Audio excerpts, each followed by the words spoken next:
Okay, I think we are live. The audience can maybe confirm it. So welcome everybody. This is episode, I'm not sure, of Rocket Lab Weekly. I might have been too tired and just copied and pasted last week. So it might be 105 or 104. So it's episode over 100 of Rocket Lab Weekly.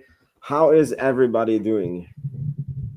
I was talking before the show. I'm in a bit of a rough state. We've had a interesting week between the two kids, and I might need to leave at any given time. The wife, bless her, she is I was out all day, and I came home, and she's just like, I need help today. So I told you guys I'd come on. So if I need to leave halfway through, that's what's going on. So we're all pretty sleep deprived, but it's like the dads in the audience, and you as well, Vince, you probably will agree, but it's like. It seems like no matter how rough things get during the week, it's still just awesome. You know what I mean? It's like the week was brutal, but you look back and you're like, yeah, it's still pretty good though. Like they can have like a 30-minute meltdown and then 5 minutes later be like, can we cuddle on the couch with the blanket? And you're just like, yeah, let's go. Yeah. But outside of that, portfolio's in good shape. I actually made a few moves this past week. I closed out 2 ETFs on VTI and QQQ, and I closed out the remainder of Black Sky. More just for the reason of just raising cash. The stocks have been doing really well, and cash has been dwindling kind of as a percentage. So had to make some cuts, and Black Sky was never really intended to be married to, so to speak. So I was like, you know what, that's kind of the thesis has kind of played its part. I invested 13 months ago, kind of expecting either it was like more of a risk play. It was never a big position, but it was like they're either going to go bankrupt during that reshuffling, or it's kind of like a quote unquote easy 2x. And it's done, I think I closed out in total with a 2.7x return in 13 months. So it definitely outperformed my expectations, and maybe it continues to rip from here. Honestly, I'm not too worried. So I'm happy with the cash position now. Probably honestly just add it to Shift 4 or Redwire or something looking forward, but we'll see what happens with that. So you guys, how was your week? Matt, you want? Yeah, man, my week was good. All-time highs, obviously, on Rocket Lab specifically, but otherwise, as always, got paid this week, and as always with that, always adding to the portfolio. Every time I get paid, I always make sure to continue to buy assets, and so with that, Rocket Lab is part of that. Palantir is part of that. Bitcoin, a few other things. But yeah, portfolio, all-time highs as well, not just Rocket Lab.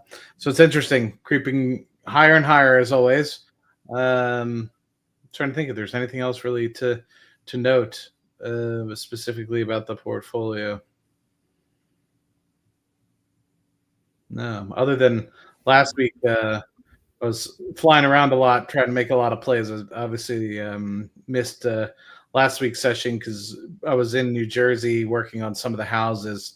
So we replaced one of the roofs on one of them homes and added a pool into one of the other houses. So obviously doing a lot of running around, meeting with contractors, stuff like that. So and then I took the opportunity while I was in the area to visit Mama Money. So that's why unfortunately wasn't able to meet up with you guys, but all in all, productive past couple weeks, and so it'll be nice between now and I think next month. I think I'll be able to hang out here in Houston, and then I think I might have to do some road tripping. But other than that, it'll be nice because, as you guys know, we've been Will and Dylan flying around a little bit. So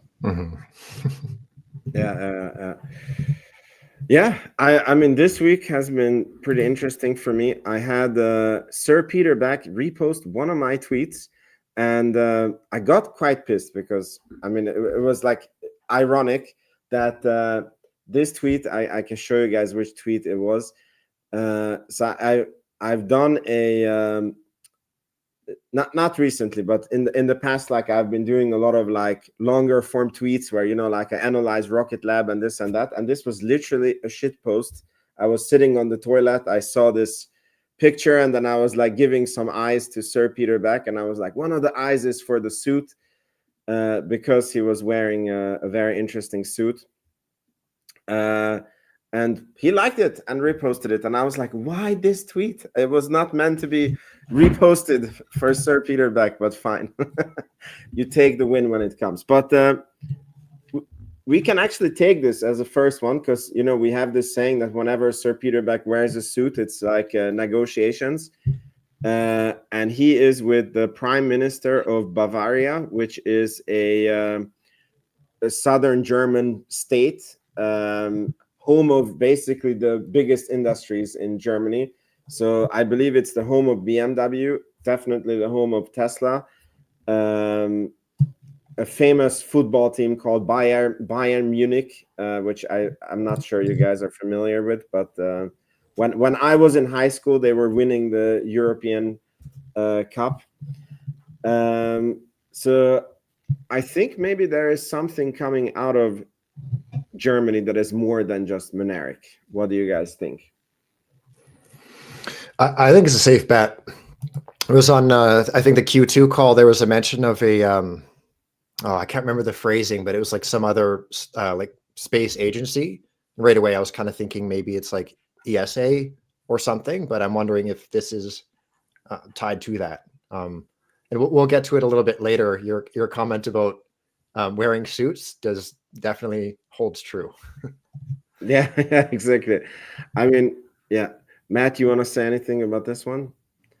Yeah, no, with the recent acquisitions, right? And obviously Frank is from there, and with recent acquisitions, obviously they're likely to take over existing facilities and offices and employees from Germany. So it makes sense to now gain presence and at least get familiar. And I know just from what we saw, simply when we were in Virginia, the closeness that Peter likes to have with local governments that he's working with to ensure that they're aligned, right? In any way that you can be aligned with local governments to make sure that you can work together, because that helps streamline any processes and make sure that you're on the same page. And also, you know, finds if there's any additional funding that both of you could use to streamline and get things up and running. So obviously they said it right there, right? Like innovative companies, world-class universities, R&D, all happening in Germany. You know, people have always loved Germany for its engineering. So curious to see how it continues to deepen, but obviously with Frank and obviously with the acquisition, Germany's now an important part of Rocket Lab. Yeah. But no, I also liked his suit. So I didn't think it was a bad thing that he liked it. Yeah. It wasn't a bad thing. I was just, why this one? Okay, but ich spreche ein bisschen Deutsch. Yeah. Sprechen Sie Deutsch, baby. Yes, I can say danke and scheiße, and I think that's it. But so I wanted to say, it looked like on this meeting when I was reading about it that this Prime Minister of Bavaria was speaking about making Bavaria like a space hub of Europe, and you know, like he really wants to improve the space industry, and that to me like meant more than just Mynaric, you know, because and we have this thesis with Rocket Lab. That is a hypothetical currently, that because they own Mynaric, they can be partially considered a European space company, and that would open the doors for them to win European contracts. And it's going to be really interesting to see if this actually plays out. Like, are they going to get German space contracts now? I mean, the German space defense minister, we took it up last week, he asked the German government to spend, I don't remember the number, but like billions of dollars on, you know, German space defense. And are we going to be able to get these contracts? That would be a very nice catalyst, I think, for the stock. Definitely. Mm-hmm. All right. And going back to Scott's suit comment, I'm sure this is what you meant. That so Rocket Lab signed a 10 launch contract, a package deal with Synspective, and that brings their order up to 21. And there was a picture circulating when Sir Peter Beck was with the Synspective management team in Japan wearing a suit, and people were speculating like, there is an imminent contract, and it seemed to have never come. I think it was a few months ago, and here it is. It's true. The suit did its magic, right, Scott? This is the one you were referencing? This is right? exactly it. And there was a bit of like it was probably 2 or 3 months ago now, but there was news that EXO launch was involved for 10 launches, and they were kind of like, oh, I guess not. And I'm still unclear about that, if EXO launch is like a middleman for Rocket Lab, or there's this fellow out of Japan that often writes about Synspective, but the issue is a lot of it's lost in translation. And so I was unclear if like, I do know that there originally was a plan for SpaceX to do a couple launches within this year, but more recently he said that those are no longer happening, that there are still 2 more launches, but they are both Rocket Lab. So I'm a little bit unclear how exactly EXO launch fits into that fold, or if they're kind of, if they are just going to be like a middleman, or if there is something bigger beyond SpaceX. But I do know that Synspective, they are ramping like a pretty hefty amount. And I mean, at the end of this now, Rocket Lab will be up to 27 launches by the end of the decade with Synspective. So it's huge. It's granted, it's not a huge contract. I mean, anything is nice, of course, but it's probably in the range of like 75 million, I think, just based on the last one. Probably, well, actually, maybe closer to 80 million now, because the last one was like 18 months ago, I think. But either way, great news, and a sign of things to come for sure, especially as Synspective continues to expand. Safe to say they'll be knocking on Neutron's door in no time. By the way, I Googled a little bit on it, because Rocket Lab said that this is one of the biggest like industry buys. And like in terms of, because in money value, the Kuiper launches are much bigger. And I think that that's a contract that has more also launches than this 21. I think the Kuiper is maybe 80 launches in total, and the value might go up to $10 billion, if I remember the numbers correctly. But Starlink is it's not really a launch contract because SpaceX is launching their own, but obviously that is the biggest constellation in terms of launches.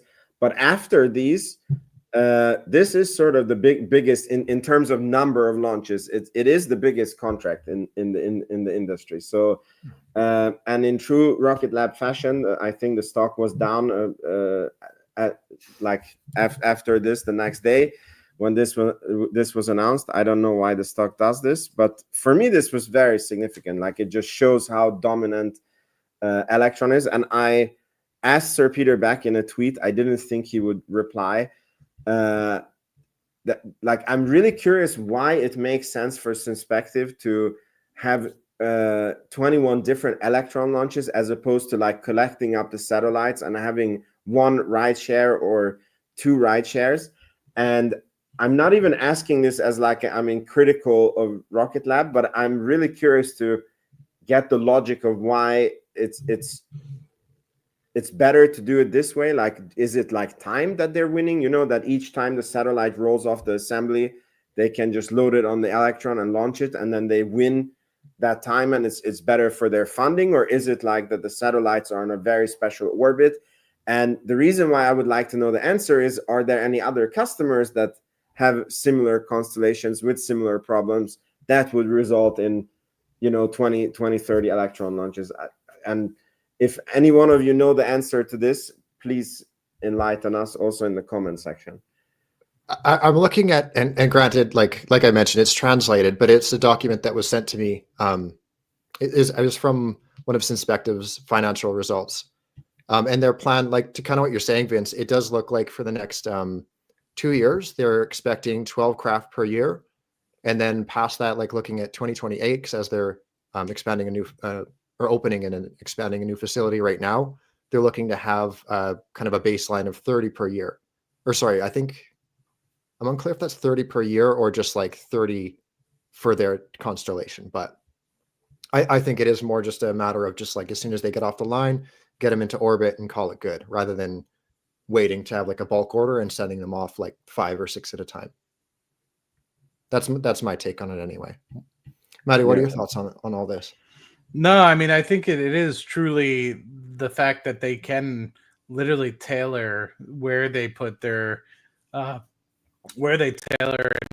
satellites into space, where I don't think that it is important for a company like SpaceX. I mean, maybe not for other companies. And, I think that this is an entry point enough for a company like Rocket Lab that can take this, and the $8 to $10 million price range is enough where Synspective can pay that, versus being able to pay for a $65 to $75 million rocket. This doesn't make sense at the moment. And so I'm been curious to see, because I don't have this sort of knowledge as we ramp up to the Neutron, how the customer base will shape up, right? Is it really only going to be for constellations, or are we also going to figure out a way to be able to do rideshare missions with Neutron? And that's something that I've been trying to think about as well, because that could help increase the price tag as well. Because it's like, well,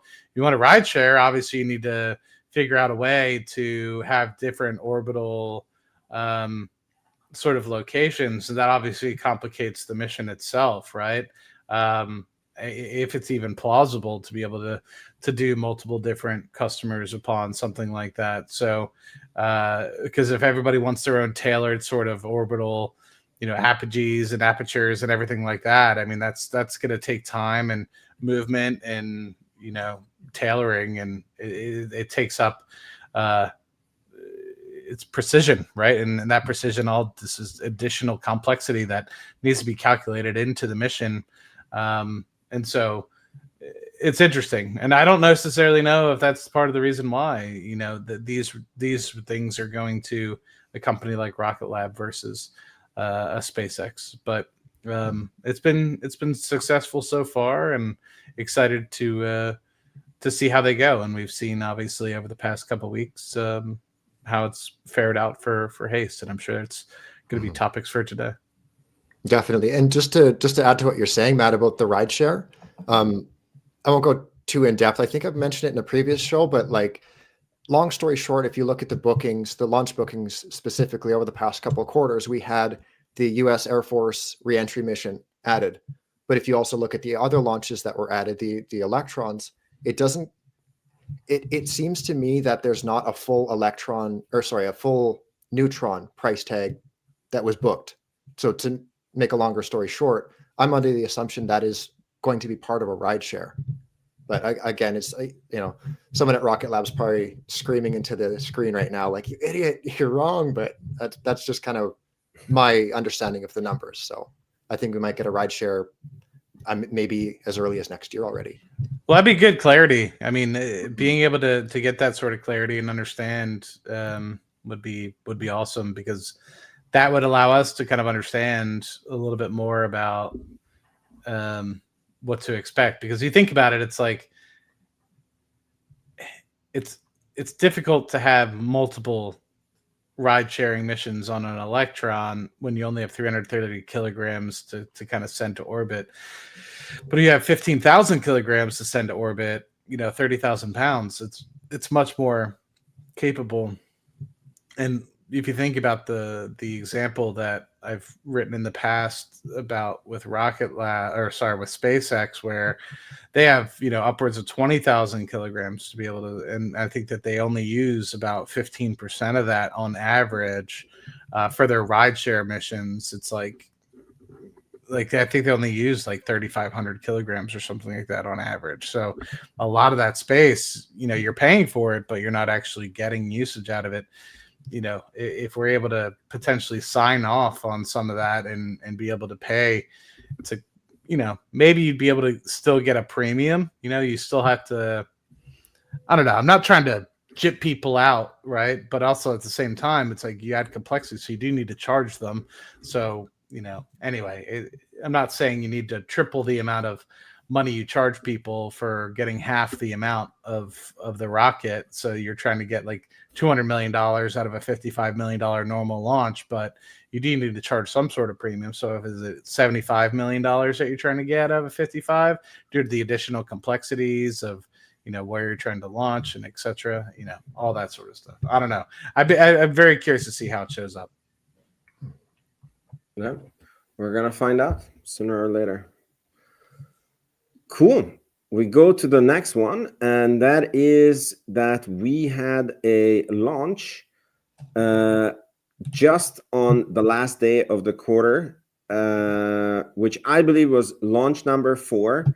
It was a haste launch, and I believe it was 2 haste launches within a 7-day period. And Scotto, you're the numbers wizard. So do you mind briefing us about how the launch went, how the launch systems did in Q3, and what is the expectation of Q4? Yeah, so we had 10 in the first half of the year. We have 4 in the third quarter. Just a quick side note on that. I'm under the assumption that revenue for Q3 is going to be around $38 million for those 4 launches. So Q3 might be a little bit shy in terms of revenue, but it also might be bolstered by the kind of bringing forward of space systems. Not sure how that'll pan out, but not that anybody's too concerned about one single quarter if you're invested in Rocket Lab. But looking forward, I'll just kind of go down the list. So we have Synspective that was originally supposed to be in September. That's probably just a month or 2 delayed because, like I mentioned, as of August, the plan is still for 2 more, so that it would be the September and then I guess December for Synspective. So 2 there. We have the LEO or LEO Pathfinder. That's the one with ESA. We have Mysterious. I mean, it's gone by many names now, but Jake, which I'm pretty sure that's Hypersonics. I'm not too sure. We keep getting different names for haste launches, but I'm kind of under the impression that we'll get 2 more haste launches in Q4. We have Black Sky, potential of 3. Actually, I'm pretty certain of 3 that should all land within the quarter. Hawkeye is just kind of, I'm not sure what's going on with them. They've just been MIA, keep getting pushed back. And then 2 IQPS, and then Capella, which is kind of similar to Hawkeye, where it's just like maybe it'll show up, maybe it won't. But I mean, either way, we're looking at an easy 5 here. So I think we're gonna surpass 20 for sure. And if all goes really well, maybe be even closer to 25 for the year. So it's gonna be a busy quarter, that's for sure. Wow. Mm-hmm.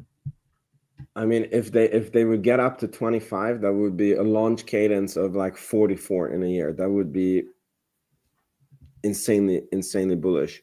Mm-hmm. And there's this unknown guy on Twitter who posts random stuff, and he actually posted that the Rocket Lab trailing 12-month Electron vehicle launch cadence has hit 19. So in the last 12-month period, there already has been 19 launches. So the launch cadence is already highest ever, and if we just continue at this pace, we will easily hit 20 launches.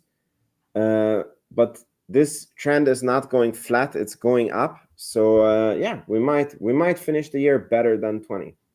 Mm-hmm. And kind of while I'm looking at the tracker, I think it's easy to get caught up on the launches and often forget about the spacecraft. But we're also expecting both Escapade satellites to be probably next month, I'd imagine. And the first of 2 batches of the MDA are finally going to be taking off as well in Q4. So it's not just going to be a good quarter for launch, it's going to be good for getting some of Rocket Lab's in-house built satellites to orbit as well. A good mention, and I'm going to ask you something. Do you think that those Escapade satellites have still any value that they need to book in the bookkeeping, or is it considered fully done from Rocket Lab's point of view? I think fully done, I'm pretty sure. Yeah, and I'm almost under the impression, I have nothing to go off, but this is just a hunch that additional revenue would, or has been, or would be garnered from that as well. Just to kind of like, I'd imagine they have some sort of stipulation in the contract where it's like, if these don't launch in time, they need to be stored somewhere. And if they're going to be taking up, our space, you're going to want to be compensated for that rather than kind of slowing everything down at Rocket Lab. So not sure about that, but that's kind of my assumption.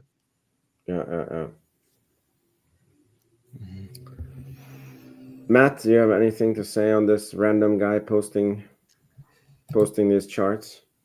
No, I was curious. I wanted to ask. You said something about 44 launch cadence. I was very confused by that. Yeah, because like Scotto said that there is enough launches scheduled in Q4 that if all of them would happen, it would be 11 launches. Because we're at 14 and we would go up to 25. So that would be like 11 launches this quarter, and 11 launches in one quarter is a launch cadence of 44 in 4 quarters. Got it. Okay. I thought you meant like as on top of this kind of 19-ish, if you were to. Got it. That makes sense. Cool. All right. So as Scotto was saying, the next news is ETA Space's Lockset rolls out to Rocket Lab for launch integration. So this is another Space Systems event that is happening. And Lockset, for those of you guys who don't remember, is a experimental fuel depot in orbit for NASA. It's a very interesting project, and it's going forward. I don't know if you guys have any additional comments on this one. Nothing too additional. No, I did see the assumption that this is going to go off right away, but this is mentioned to be in March as well. And like what you brought up here, Vince, this is a reiteration of March, so it's good. There's been a couple pushbacks over time, but it looks like March is still on track, March of 2026. So that's going to be really cool. Yeah, I think it's an important data point to be able to understand, because if you were to be able to try to refuel mid-flight, within being in orbit, or by trying to go to different planets or something like that, it allows you to kind of understand the capability. And obviously, liquid oxygen, it's obviously needs to be hyper cooled, and it's a different type of beast. So you definitely need to test these things with different systems and how you have that, without having direct energy connection to it. It's going to have to be solar powered, and will it be able to manage that, or will it be warmed up? And obviously, if it warms up, then pressure is obviously going to expand, and will it be able to withstand the pressures, etc., both externally inward on the tanks themselves, and inwards going outwards as it warms up. So anyway, curious to kind of think about that sort of problem. But yeah, I think when I think about what they're trying to do with the MTO, the orbiter going to Mars as well, this kind of comes to mind as well, because it's like, if you need potential fuel on the way to Mars, like, is this something that they potentially might be thinking about? Right now, it's mostly probably thinking about it for lunar missions, or being able to fuel up if you're doing sort of Artemis missions around the moon. But what is the long-term potential for these? Mm-hmm. As you're talking there, Matt, I was listening to this. There's an interview with Relativity. I think his name's Eric Schmidt, right? Yeah. And he describes rockets, and I'm not sure if he's talking about small launch. I assume he's talking about medium, but he mentioned that 5% of most rockets is payload. And what was the rest of it? 15% is the actual rocket itself, and then 80% is the fuel. And that's just to get out of the soup of the atmosphere. So if you can get out of that atmosphere and get to space, have a full load, it's it's a testament to just how far these things can go when you don't have to worry about getting away from Earth's pole. Mm-hmm. So it's And actually now that I'm thinking about it, it's like you don't need nearly as much fuel after you get out of the Earth's gravitational pull. Mm-hmm. So I'm wondering if they're taking stuff like that into account to be like, well, you don't need, stadiums worth of fuel. You just need enough that'll get you to where you can just do bursts to kind of redirect you in the right direction, right? When you're in outer space, to be able to kind of get you into the gravitational pull of where you need to go. So that way you're not stranded, at least. But that is the catch-22, isn't it? That like this little bit of fuel that you need, you like that is again a 5% of a new rocket or the same rocket, and then like you have to add another 95% mass, and that's why I guess that they're trying to find how you can have fuel in space instead. Mm-hmm. Yeah. All right. We go to the next one. This is a very interesting one. So Cantor and Fitzgerald analysis, Andrew Shepard reiterated an overweight rating at $54 price target on Rocket Lab USA. Keep in mind that this was on the 29th of September. And at that time, that was a brave bullish call because the stock was in the 40s. The stock has hit all-time highs and blew past this price target. I asked on Twitter if anybody has access to this because I'm curious how they, get to this number. Also to discuss it on the show. Do you guys have access to the paid version of this article? And if not, how do you think they get to this valuation? It always perplexes me how certain analysts arrive at these, in kind of more specifically, like a lot of the time it just seems like they're playing catch up, where it's like if the stock rallies, they'll be like, oh yeah, us too, and kind of bump their price target up. But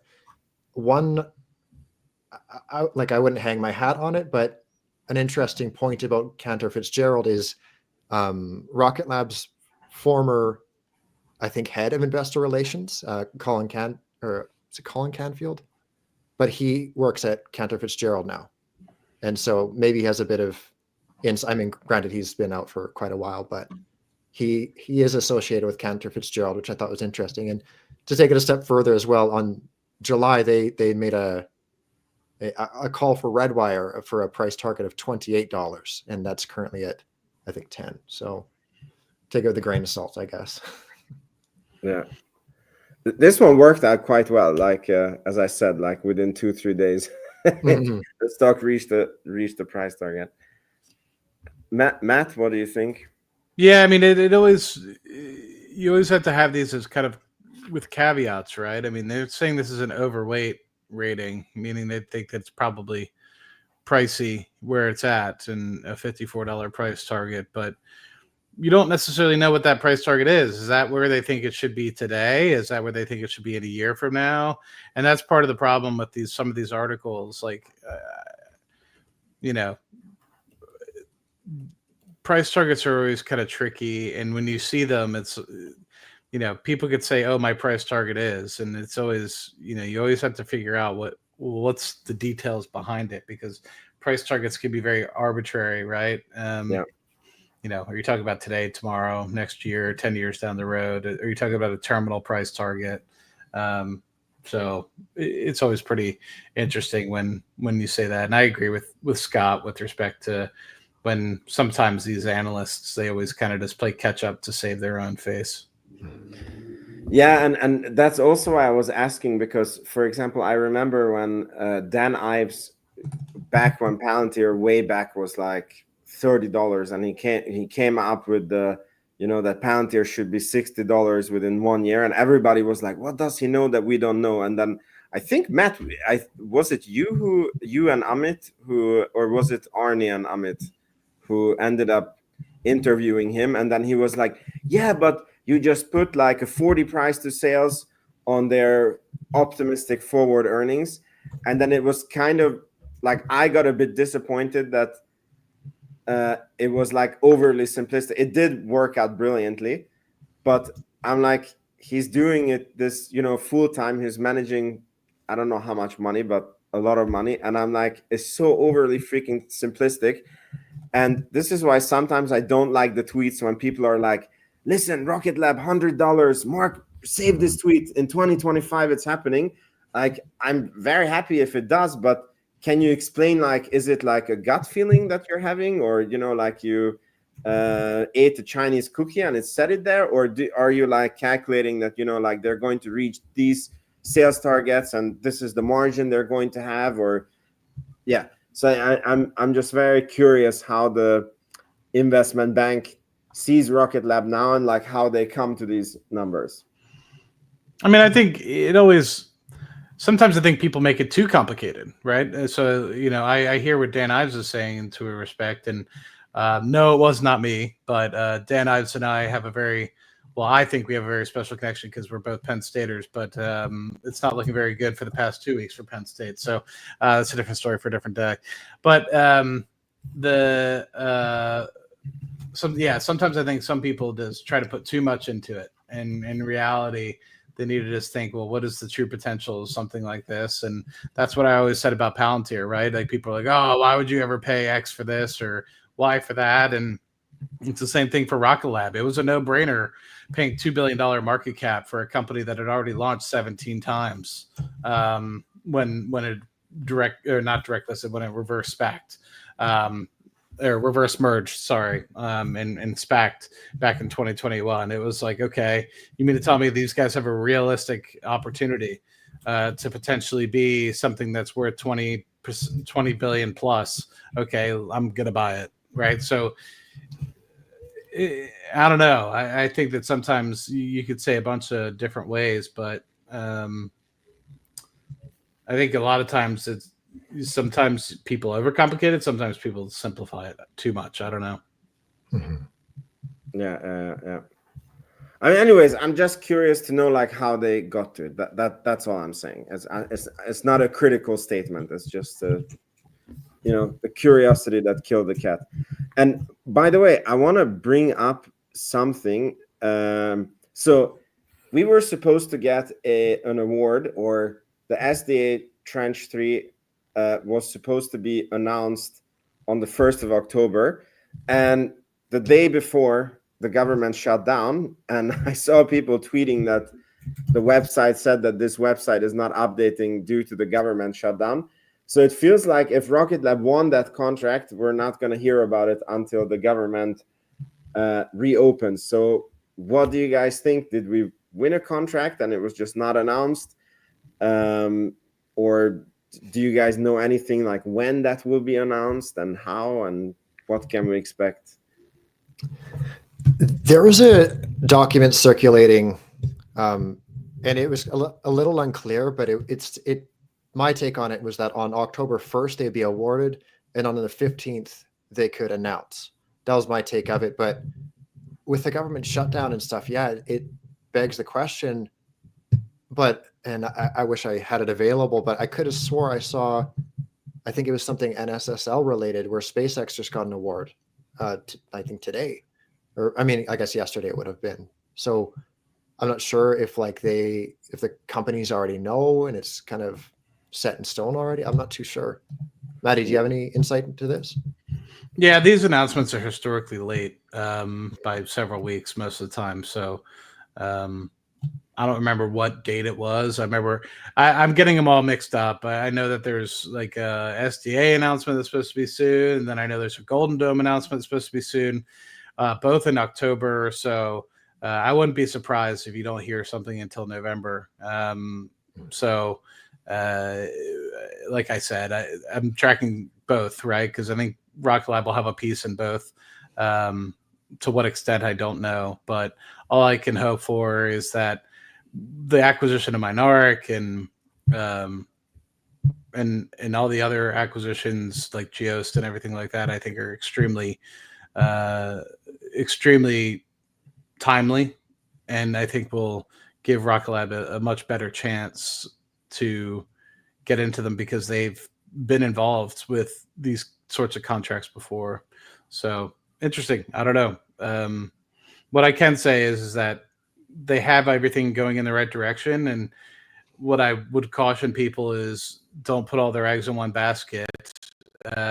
There's still many of other things to follow on from this, that for the SDA, from the SDA, that even if this, say, tranche 3 piece does not go to Rocket Lab, that there's other items as well, right? There's still the SDA 2 launch contracts that still need to be awarded. There's a lot of follow-on things that need to be out there, and you have to think that this is not just a one and done sort of thing. Unfortunately or fortunately, these satellites only last up in space for 5 to 7 years likely, and depending on where they're located, right? I mean, the ones that are in lower Earth orbit, 5 to 7 years. If they're further out there, then of course they can last for decades, but you're gonna have to replenish those. And so we're talking about things that potentially every 5 years or so you're gonna have to replenish, and this is gonna be a constant thing. So that's what I'm more curious about, is understanding on a long-term basis the cadence and how much awards are actually going to be awarded for these things, because you're talking thousands of satellites. So I'm kind of sitting here at how much has already been awarded, how many per annum are going to have to be replaced, and that's what something I want to probably sit down and figure out, because I think that is going to help try to understand, because then you start putting, okay, is Rocket Lab going to get 10%, 20%, 30%, and then you can start to really think, okay, terminally, what does this mean for Rocket Lab? And if they're able to launch, say, 10, 20% of these 1,000 a year, anyway, sorry, I went off on a little tangent there, but. No, it was good. It was good. And just exactly as you said, that was also a thought I had on the Synspective contract, that this was like 21 launch contract, and they're like launching a low Earth orbit constellation. And as Matt said, that will also have to be replenished. So maybe we will keep seeing, this 21 contract, like we launched the 21 and then we get the contract again to replenish the satellites. So, yeah. All right. So now the next topic is that, so we talked about contracts we didn't win, and now let's talk about a contract that we did win. So there was a contract award for to develop, like the contract award was for developing a Gen 1 solar sail mission concept for NASA, and Rocket Lab was paid a whole $546,480 for this one. I think I might be mistaken, but I think Rocket Lab has already done a solar sail related. Maybe they just launched a test concept before. Do you guys remember this one? Maddie, I think you were posting about this recently, right? Something solar related?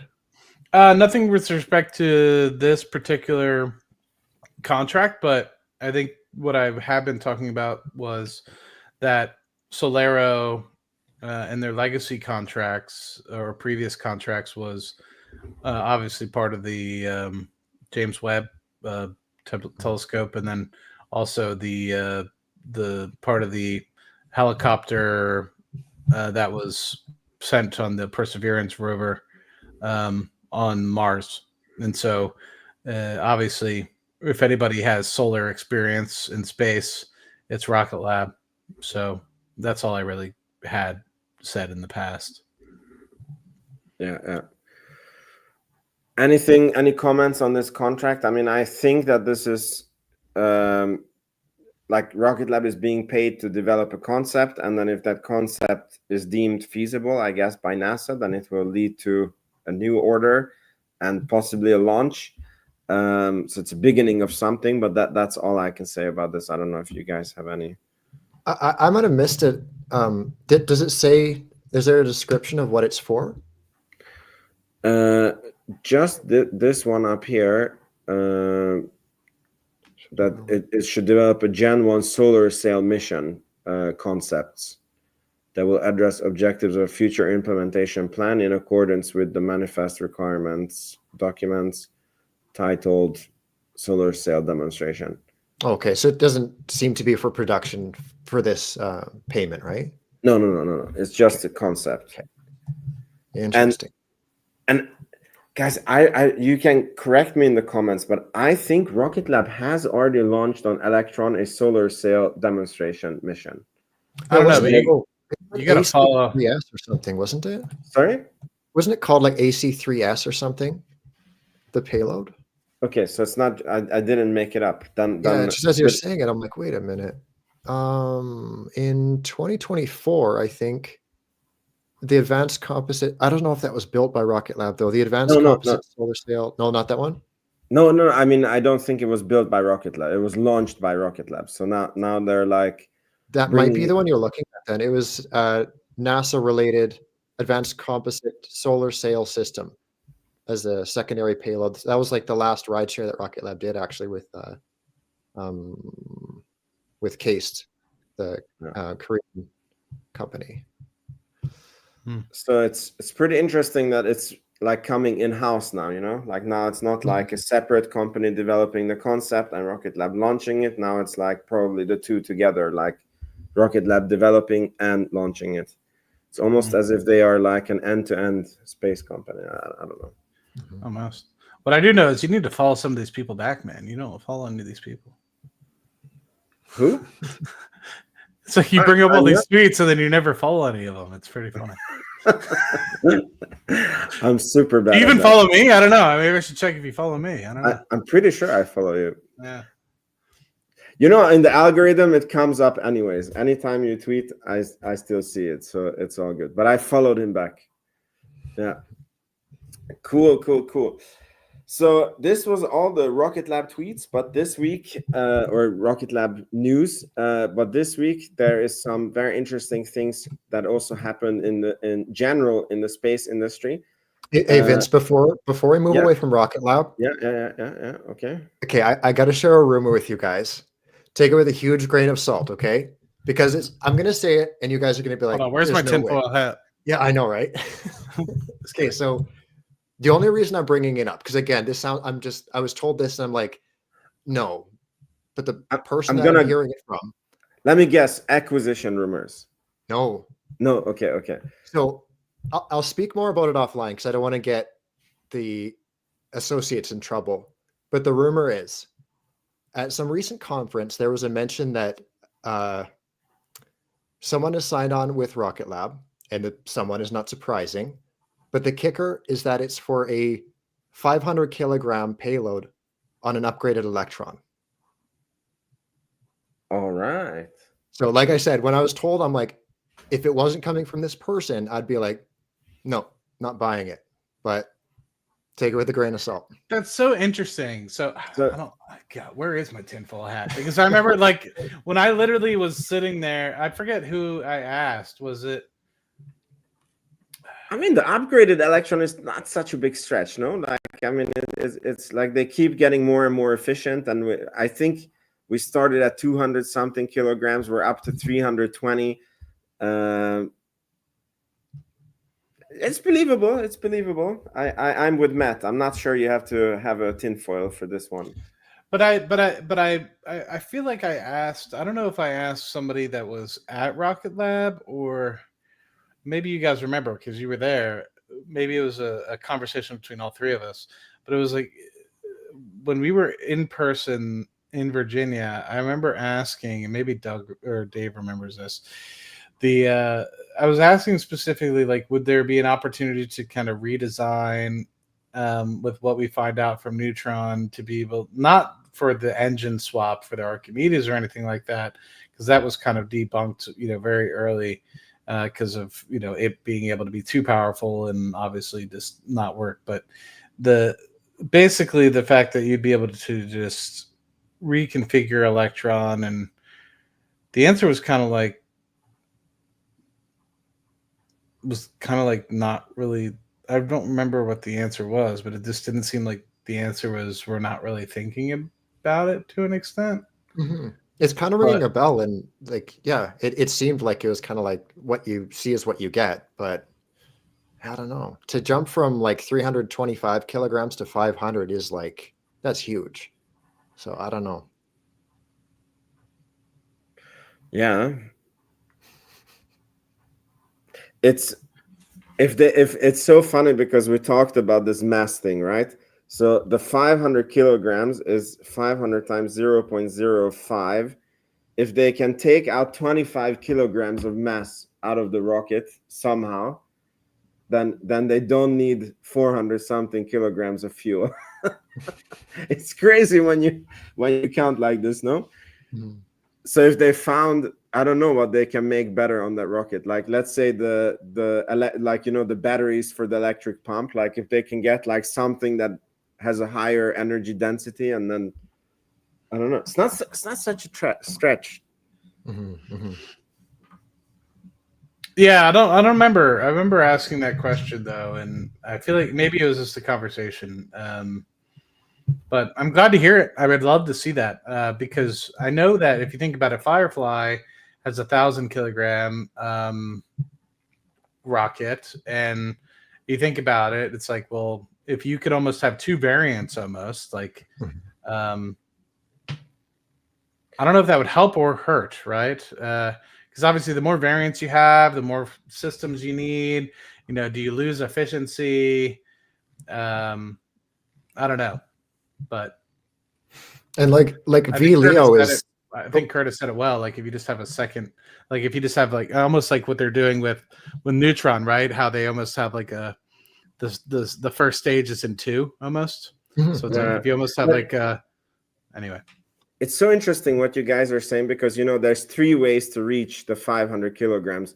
Like one is you make the rocket bigger, two is you take mass away from the existing rocket, and the third one is that it's not going to Leo but VLEO. Exactly. So Yeah. yeah, so all three is, yeah, very very interesting, because like on the haste, I'm sure that the Electron is not 320 kilos because it doesn't go to space. Like maybe there it's like 1,000 kilos. I don't know, Mhm. because Sir Peter Beck has said that the like Electron goes Mach 20 something, and for haste you need like Mach 7 or 8, Mhm. which is like way below what. So maybe for haste, like the Electron is maybe even like 1 or 2 tons it can. I don't know. Yeah, I've always wondered that because we've never really gotten clarity. I don't know if you have that clarity, Scott. Like because you're not actually going out of orbit; it's suborbital. So I've wondered, but at the same time, you're flying a different trajectory. I've always wondered what's the actual limit on haste. Mhm. Yeah, Mhm.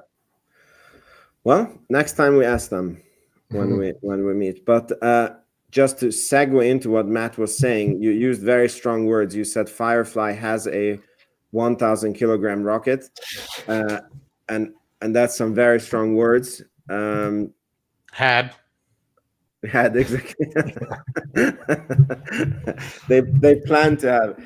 So it on the 29th of September, during testing at the Firefly's facility, the Alpha Flight 7 rocket experienced a total loss, and that's very unfortunate. And I don't understand how a company can land on the moon on first try and has so much freaking trouble with the rocket. Like it's supposed to be simpler.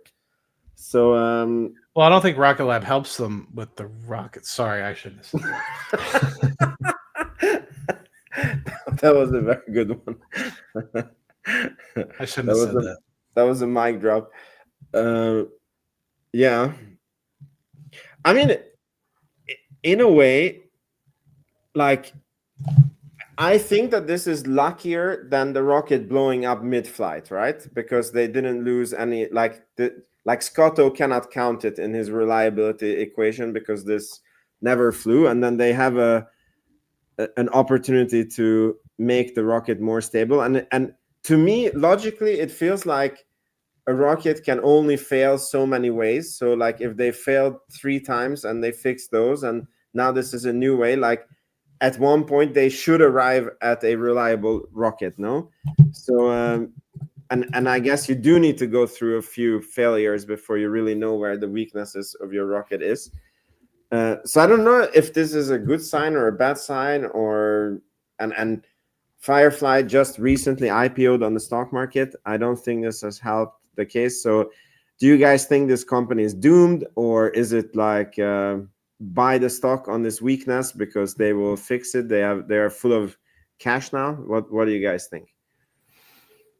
I'm still avoiding it personally. I mean, yeah, it's better to blow up on the ground, I guess, and thankfully no one was hurt in the process. But it's just like kind of to what we were saying last week, Vince. Is like I have nothing poor to say about Firefly. Like I genuinely wish them the best because I think they're not like being arrogant in the process of kind of to take a shot at Astra. Like that's kind of what they were doing, is just kind of like talking all this trash while having a 20% success rate, 22% if you want to not count the one that blew up on the ground.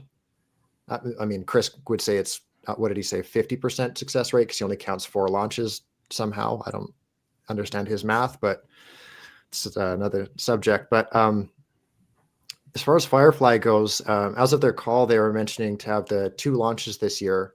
I mean, I assuming that's going to be no more this year. They did also mention that they're trying to get their, I might mispronounce it, Elytra platform off the ground. And I don't understand, like, I don't think that's going to be on an alpha. Somebody mentioned that it's going to be on New Glenn 3, but I don't quite understand if New Glenn 3 is going to be a rideshare mission, because I'm like, if it is just that one spacecraft, and I haven't been able to find anything in terms of mass online, but I'm pretty sure that Firefly could find a launch provider that can do it for $8 to $10 million rather than Blue Origin's. What are they even charging? I don't even know.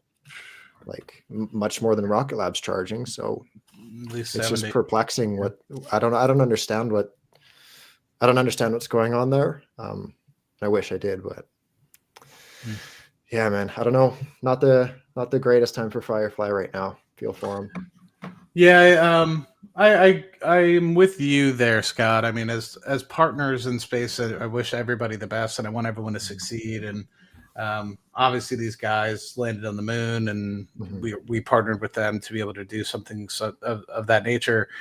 Currently at a $4 billion market cap, $27. I think they have about 145 million shares outstanding. So I've always just kind of been thinking, like, at what point would I potentially dabble in potentially buying into this company? And I'm like, okay, the 2 billion mark might be about where but it's like, you think about it, it's like, even at a $2 billion market cap valuation for this company, you still don't have nearly the track record that Rocket Lab had when I was buying at a $2 billion market cap valuation. So you'd still even be at that point be potentially taking on a lot of risk. But as you stated, right, they do have plans for a 16,000 kilogram vehicle that they state is coming out in 2026. They have the Elytra. They have the lunar lander that obviously they have the 4 contracts associated with NASA. So they have 3 additional missions that are going to happen with that. So I think it's interesting that the platform is going to be much bigger than specifically Alpha and the lunar lander. Like you stated, they have the Elytra, and then I don't know how to pronounce it either, so I might be saying it wrong. And I don't remember what the 16,000 kilogram vehicle is called either, but it's in the second to last slide of their most recent investor deck. And I was thinking, I was like, you know what? If it does get to a $2 billion market cap and this actually does turn around, then it could be an opportunity to actually start a position. Because if it does work, right? I mean, where would that end up? Would it be a $10 billion, $20 billion company? I don't know what the answer is, but of course it still has a lot of hair on it. I see where people are going though. Like, obviously, if this was a 500 million or a $1 billion organization, that's a little bit more enticing than 2 billion. 2 billion, I still think, has a lot of hair. Like Rocket Lab, 17 launches in, $2 billion market cap. That's a no-brainer, right? Firefly, 6 launches, sorry, a lot of which have been very murky. 1 lunar landing with the help of Rocket Lab. Always want to throw that one in there. $2 billion market cap, very different. So Anyway, just some food for thought. Mm-hmm. And one thing I forgot to mention as well is like the elephant in the room now is Victus Haze. So I'm not sure if Taxat has to be Firefly's next launch, because I mean we're looking at what, like late 2025, maybe early 2026, and I just don't know, man. It's curious to consider what happens to Victus Haze now. Like, I don't know. Yeah, we're going to see. Yeah, the next one in the wide space industry, I want to show you guys a clip. I don't know if we should. And so look, Blue. Was there sound now? Mm-hmm. Yeah. Okay. Then we play this clip. And so look, Blue Origin, we're at the end of this month, or maybe the first week in November, we're going to launch our New Glenn vehicle, and we're sending NASA's ESCAPADE satellite into orbit around Mars. So that's about to happen. We are building a lunar lander that is going to land on the moon here in just a few years, and also very exciting. It's hydrogen powered. We developed being 20-degree Kelvin, very, very cold, 20 degrees above absolute zero, 20-degree Kelvin electric powered, solar powered cryocoolers, so that we can keep liquid hydrogen liquid and have it be a storable propellant in space. This is very hard to do. We already have made amazing progress on it, because hydrogen is the highest performing fuel for rocketry, for space travel, but it has this problem that it has to be kept so cold that historically it hasn't been able to be used on deep space missions because it just boils away. So we're solving that problem, making hydrogen a storable fuel. We are doing R&D into how to build solar cells from lunar regolith on the surface of the moon. Because if you're going to go to the moon and stay on the moon, you need to be using the resources of the moon. You need to be harvesting the moon to make that cost effective. So the moon will be a launch pad. The moon is a gift from the universe. It's so close to Earth. It's only 3.5 days away. We can launch and get to the moon anytime. Unfortunately, to get to other planetary bodies, they have very rare launch windows. Mars, you can go to Mars once every 26 months or so. And so the moon is really a gift, and it has a very low gravitational field, only 1/6 of Earth's, which means it takes about 30 times less energy to lift a kilogram of mass off the moon than it does to lift it off the Earth. So we can use the moon as a rocket fuel depot to go to the rest of the solar system. One of the things that's going to happen in the next, it's hard to know exactly when, it's 10 plus years, but I bet it's not more than 20 years. We're going to start building these giant gigawatt data centers in space. So these giant training clusters, those will be better built in space because we have solar power there 24/7. And it's and the solar power there are no clouds and no rain, no weather. So you can build. We will be able to beat the cost of terrestrial data centers in space in the next couple of decades. Okay, this is the part. I'm sorry, it was a bit long, but this is the part that I wanted to show, that he thinks that in 10 years, we're going to have data centers in space because A, it makes more sense, and 2, they're going to beat the price. And he's not the first guy I hear talking about this. And do you guys think that this is a potential business opportunity for Rocket Lab and space infrastructure? How real do you think this is? Because it's not anyone saying it, right? Like, this guy is at the cutting edge and he has the money to make it happen. So yeah, what do you guys think about this? I mean, it's interesting to think about. I've never put too much weight into this just because it just seems like such a far off project. But typically when I've heard data centers in space, I always thought that meant like on a satellite or something. I don't know why I thought that, but to have them on the surface of the moon is a interesting endeavor. But I'd be curious to know the math behind that and how it would be cheaper for them to be operating on the moon rather than on Earth. No, I think he says space. Like he talked about making solar cells on the moon, and the data centers would just be in space. So the data Right. centers would be on a satellite? I mean, like, I think it would be like a huge, like, because have you seen the data centers? Like, for example, that Tesla has been posting, like it's like a warehouse with, Mhm. like, I think that's what would be in space, and it would be like, I don't know if you can call it a satellite. It would be like a station. Mhm. Yeah, I don't know. I don't have too much to say about it. I don't know. It's an interesting. So to one think of the key about. things, at least that I think about Mhm. as somebody that works in the energy industry, is that the problem with solar is that you don't get full capacity out of it 24/7, as you would with like a nuclear coal power plant or something of the like. You only get it when there's daylight out. And so I'm trying to think, if you were to put it on the moon, I don't necessarily, there's the dark side of the moon, but then there's the side of the moon that is always, generally speaking, I don't know. Is there a side of the moon that's always kind of facing the sun? I'm trying to remember how that works. But I do think he means it's in space, like not on the moon. Like Yeah. it would be, because he specifically says that you can get 24/7 solar, and that's not like, because on the moon I believe it's like 2 weeks daylight and 2 weeks night, and I don't think that would work with the solar. Interesting. This might be a stupid question, but are these data centers for training or for storage of data? He didn't say. I Hmm. thought that it was like AI related. Okay. That was my guess. Okay.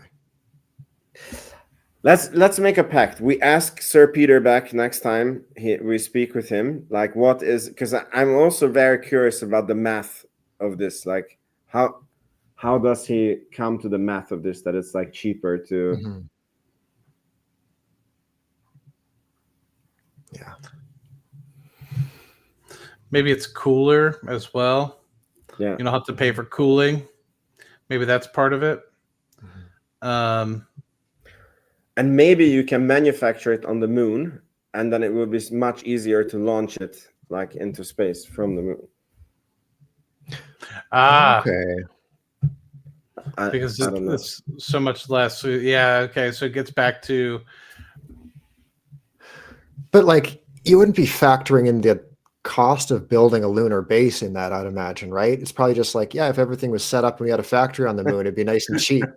Okay, This is but such a funny context- hypothetical concept. Yeah, if NASA pays for a moon base that manufactures NVIDIA chips, then it's pretty cheap. Yeah, exactly. yeah. Cool. All right. Yeah, I think this is a good point to end here. We went a little bit over 1 hour. Yeah, I enjoyed this week very much. Thank you guys for being here, and thanks for the audience for being here. I don't know if you guys want to say any last things before we end off. No, just thank you for having me. Thank you Yeah. guys for being here. Yeah, thank you, everyone. All right, Yeah, see you guys next week, and may your sky stay blue and your stock stay green. All right. Nailed it.